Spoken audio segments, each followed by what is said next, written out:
세 가지 딱 언어, 그러니까 공연의 방식이죠. 소통 방식. 언어를 뛰어넘은 소통 방식이 절대적으로 중요합니다. 그것을 승부수로 두시면 좋고요. 두 번째, 모빌리티.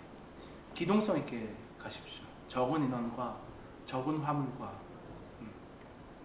두 번째 이 부분이 중요하고, 세 번째는 일단은 부딪히는 것이 중요한 것 같습니다. 안 되더라도 부딪히고 상상으로 끝나는 것이 아니라 계속 도전해보고 밀어붙여보고, 그러다 보면은 나도 모르게 내가 바뀌어있는, 우리도 모르는 작품이 발전되어 있는 상황으로 가지고 그냥 그 길을 저희는 따라만 가면 되니까 그 세 가지는 좀 유념해 주면은 좋을 것 같습니다. 처음에 갔었던 데가 아비뇽이었던 것 같아요. 아비뇽을 갔었을 때 대사 엄청 한국말로 엄청 많고 그냥 하회탈 쓰고 갔었어요. 솔직히 3명 있었어요. 관객. 한국 문화를 좋아하는, K-팝을 좋아하는 소년 3명이 있었어요. 정말 열심히 했던 것 같아요. 허리 나갈 정도로 열심히 했는데, 그러다가 그 다음부터는 이게 대사나 이 언어가 중요한 것이 아니라 다른 방식, 다른 경험을 해줘야 되겠다. 남들하고 내가 어떤 차별화를 가지고 있지? 딱 봐도 우린 색깔이 달라야 되는데 어떤 색깔을 내가 가지고 있지?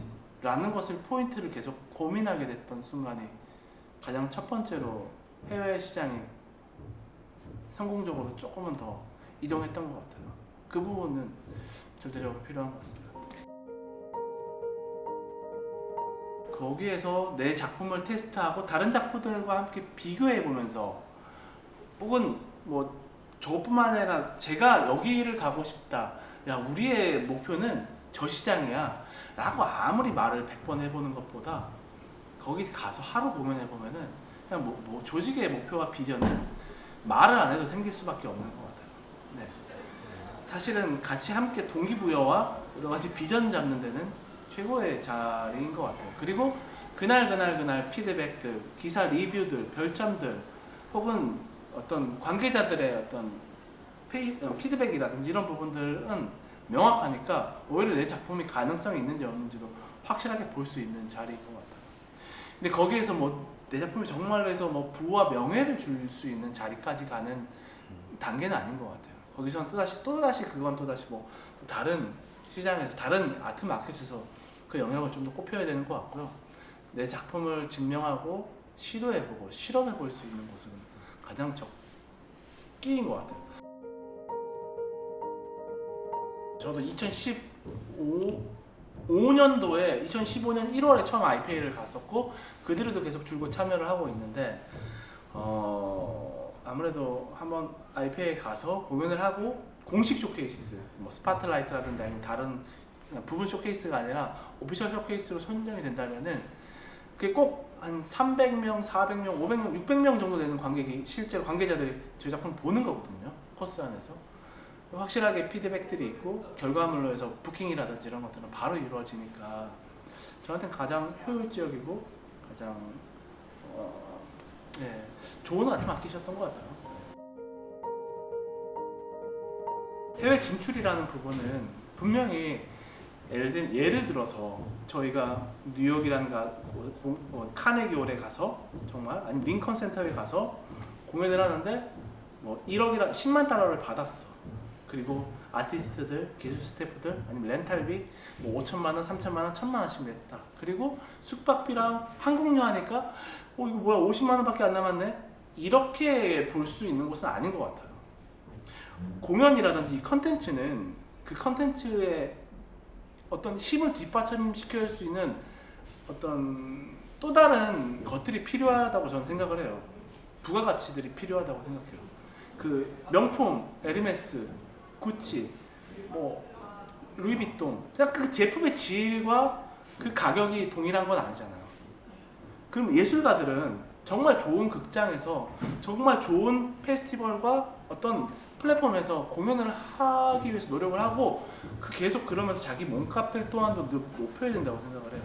여기에 가서 그 돈이 얼마 안 됐어 이런 개념이 아니라 실제로 여기 가서 내 몸값과 내 가치를 계속 올리고 그 다음에 정정당당하게 그 가치에 대해서 요구를 하고 이런 부분들은 저는 숙명처럼 필요하고 그런 부분을 잘 이용해야지 성장한다고 봅니다. 그게 예술 경영의 핵심 아닌가 생각이 듭니다. 저는 해외 진출이 수익 모델이 될 수 있다고 충분히 생각을 합니다. 권역마다 좀 다르게 전략을 가져야 될 것 같아요. 예를 들면은 저는 영국이라든지 유럽은 어떤 저만의 어떤 명성과 아니면은 브랜드 가치를 높이기 위해서는 가장 좋은 곳이라고 생각을 합니다.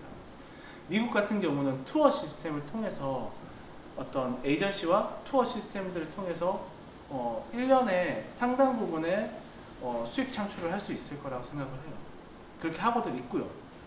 세 번째는 아시아 권역이나 중국 쪽 같은 경우는 라이센스 타입으로 해서 굉장히 효과적으로 또다시 수익 창출을 할 수 있다고 생각을 합니다. 먼저는 갔을 때 어떠한 기대 수익이라든지 어떤 기대 효과들을 알아야 될 것 같아요. 오히려 다들 한국에서 공연을 한다고 해서 부유하거나 이쪽 생각만 해도 충분히 따뜻하고 부유해 나는 만족해 아무도 없을 겁니다. 아마. 분명히 또 다른 출구 전략을 필요로 하고 있고 무언가 솔루션을 필요로 하고 있어요. 근데 해외 진출 저기 넘사벽인데 못 갈 것 같은데 라는 마음이 아니라 저걸 어떻게 전략적으로 이용할 수 있지? 라고 생각을 한다면은 저는 충분히 가능하다고 생각합니다. 저는 오히려 성공하고 자생하고 가려면은 해외 진출은 필수라고 생각을 하고 있고요. K-팝도 마찬가지 아닙니까? 아니면 진짜 가요 톱10에서 머물렀겠죠. 가요 톱10 계속 했었어야 돼요. 해외 진출을 하기 위해서는 첫 번째는 리서치가 필요해요. 해외 마켓 거기가 어떤 곳인지 관계자들로부터 이야기도 들어보기도 하고 현장에서 보기도 하고 아니면 정말 거기서 성공했던 사람들에게 조사도 들어보기도 하고 사례를 들어보기도 하고 그런 부분이 먼저 필요한 것 같아요. 왜냐하면 그래야지 나중에 가더라도 리스크를 줄일 수 있는 것 같고요. 자기만의 전략을 또 만들 수도 있는 것 같고요. 그냥 갔다가 몸만 다쳐서 올 수도 있는 거니까 금전적인 피해라든지 뭔가 리서치라든지 연구 활동은 필요하다고 생각을 합니다. 시장 조사 활동들은 필요하다고 봅니다. 그리고 두 번째는 어떤 플랫폼에서 자기의 쇼케이스를 진행해보고 다시 에이전트들도 만나보고 계약도 해보고 이런 부분들을 한번 진행해보면 좋을 것 같고요.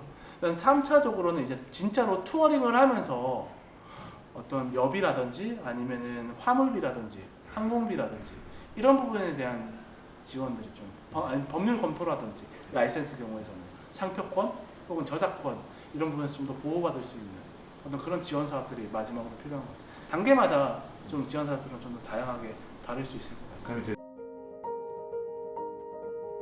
아르코에서 하는 국제교류 사업도 있고 사실은 각자 지역 문화재단에서 하는 국제교류 사업들도 있고 예경에서 하는 센터 스테이지라든지 팸스 초이스라든지 이런 다양한 산업들이 있는데 굉장히 다양한 방식으로 해서 항공이랑 화물료를 지원받을 수 있는 것 같아요.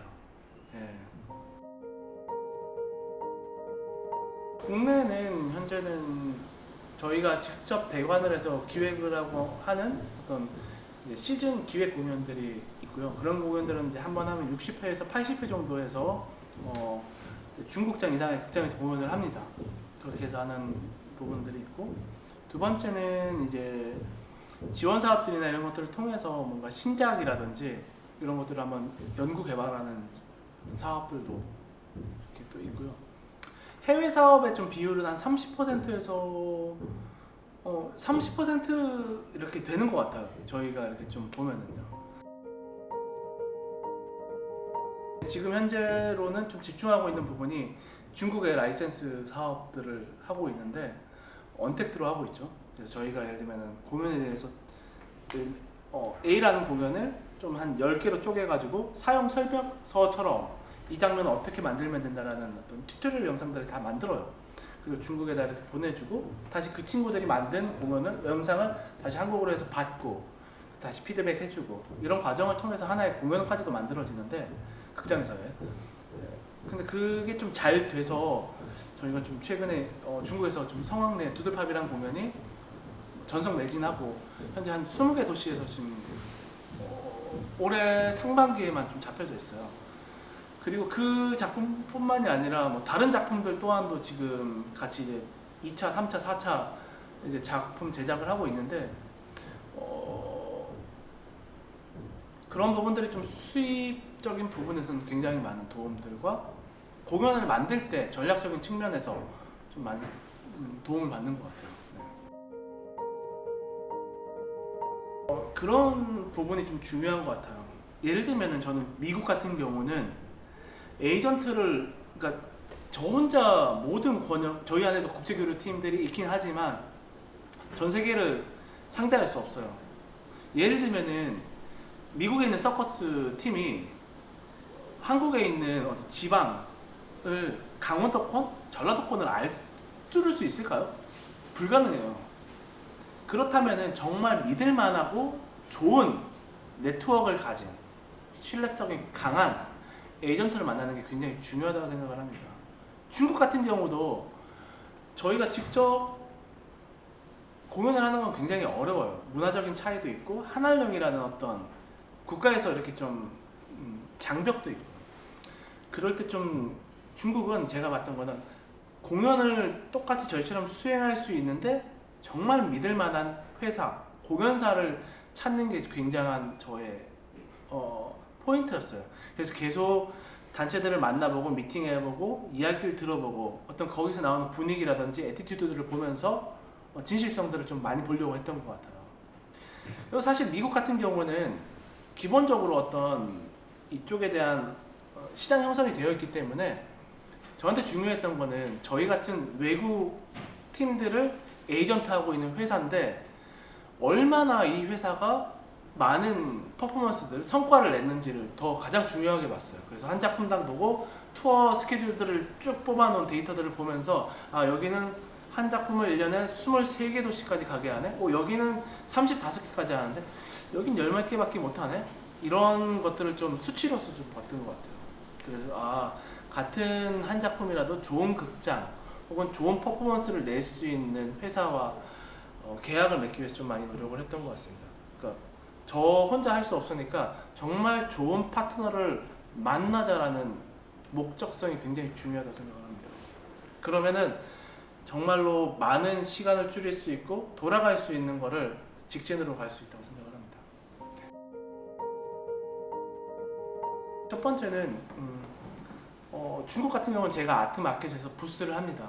그리고 미국도 제가 아트마켓이 있으면 부스 전시를 하고 거기서 사람들을 다른 부스에도 찾아갑니다. 그럴 때 그냥 그 사람들의 부스를 통해서 이렇게 좀 보다가 제가 난 이 팀이랑 한번 해보고 싶은데 라고 이렇게 좀 타겟을 정해서 좀 천천히 미팅을 단계별로 진행하면서 제가 결국은 이제 한번 해보고 싶다라고 프로포즈를 하죠. 네. 작품을 잘 만들거나 차별화된 콘텐츠를 만드는 것은 당연한 것 같아요. 당연하다고 생각해요. 그럼 브랜드 만드는 것도 좀 당연하다고 생각해요. 근데 가장 어렵게 생각하고 가장 어려운 부분이고 근데 등한시 하는 부분이 하나 있어요. 뭐냐면은 비즈니스 모델을 만드는 것이 굉장히 중요하다고 생각을 합니다. 수익 모델을 만들어야 돼요. 내가 어느 정도의 비용을 들여서 어떤 작품에 어느 정도의 매출이 나오고 거기에 어느 정도의 영업이익 혹은 순수익이 나올 수 있는지를 계산해보고 그럼 이걸 몇 회를 해서 얼마를 얻을 수 있는지에 대해서 그거를 훈련을 해야 되고 계속 브레인스토밍을 해야 된다고 생각해요. 참 코로나로 많이 힘들고 저도 되게 많은 이 일을 하면서 가장 힘들었던 한 해였던 것 같아요. 근데 좀 나름은 이 시간들을 겪어 나가면서 또 많은 근육도 생긴 것 같고 맷집도 생긴 것 같고 또 이 시간 동안 가만히 이제 작품에 대해서 혹은 전략에 대해서 미래에 대해서 고민해 보면서 더 높게 날 수 있는 시간이지 않았을까 생각이 듭니다. 남은 이제 좀 아마 분명히 세상은 다시 열릴 거라고 생각을 하는데 그때까지 잘 각자마다의 전략을 갖춰서 이 공연예술시장, 이 예술시장이 더 성장하고 더 높게 성장할 수 있는 어떤 자극이었다고 자극의 시간이 이렇게 없기를 모두에게 바랍니다. 모두들 어려운 시간 화이팅 하시고, 네, 그리고 만약 지금 이제 시작하는 분들이 있다면은 용기 내서, 그리고 자신감을 갖고 자기만의 전략들을 한번 하나 이렇게 고민해서 만들어 보면 좋을 것 같습니다. 그냥 쉽게 너무 포기하지 마십시오. 네, 감사합니다.